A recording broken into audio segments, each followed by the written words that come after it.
in the lumbar spine, because it's attached there, and we know that it pulls the spine in lordosis, you have to engage the core in order to stretch the psoas. So everybody come upright lunge, upright meaning you're not lunging forward at all.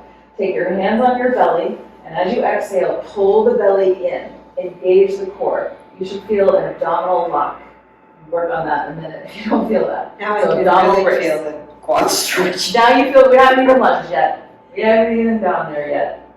So this is important to protect the low back so that your lunge doesn't look like this. If your lunge looks like this, you're compressing your hip joint deeply here. Your low back is having to grip because your core is not working and your psoas isn't getting as big of a stretch as it could.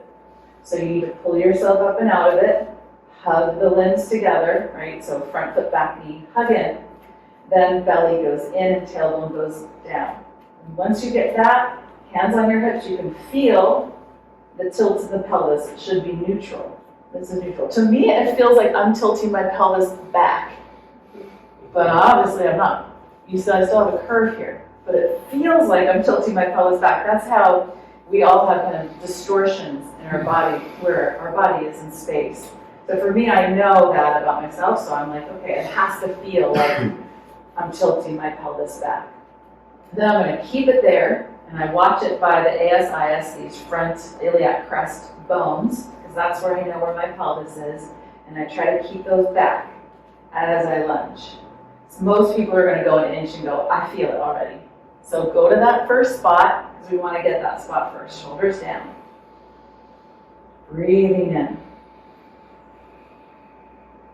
And you can release your neck, because when we're doing this work, you might even get the energy moving up. So make sure that you're releasing your neck as you go. Okay, now maybe a little second bus stop. You're going to let go just a teeny bit. So not the teeny bit of that core, like that super core brace. You're going to let it go a teeny bit and try to go a little further. So I'm not saying keep that brace the whole time, because that only gets you to one spot, but let a little of the brace go, like half brace, go further. Do you feel it somewhere else? Yeah. Your back's still protected, your alignment is still good, you haven't fully let go, but you're getting to another location. People often miss that. They either do all or they do nothing, but they never get it, huh? Deeper into the groin. Yeah, could go into the groin, it might go more into the quad. So we're gonna go right leg step forward. We're gonna do that retroversion in the pelvis. We're gonna lock that core. We're gonna take a little bit of a lunge, and we're gonna swing that arm up. Same arm and leg, the leg that's back, same arm here. And I want you to go up and over. This is what really helps people to get the upper part of the psoas, right in this region. So that last lunge probably was centered in the front of the hip, maybe down into the quad. But this one, where you add the side bend, it's the only way to get into that upper 6 inches of the psoas. A lot of people miss this one. What happens if you miss the upper psoas? Pulse. It's going to pull on the low back. That tightness is going to keep pulling on the low back. And then the back muscles are going to start tightening, because you can't, right? Because they don't want it to be out of neutral.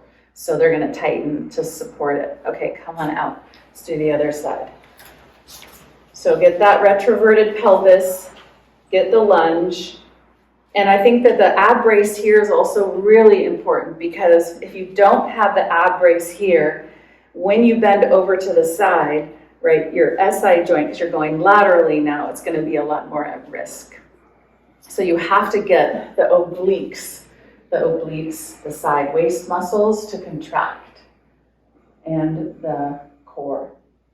At the same time, make sure this hip isn't hiking up, right? So settle that hip down. You want to keep the hips as level as you can, going to the side.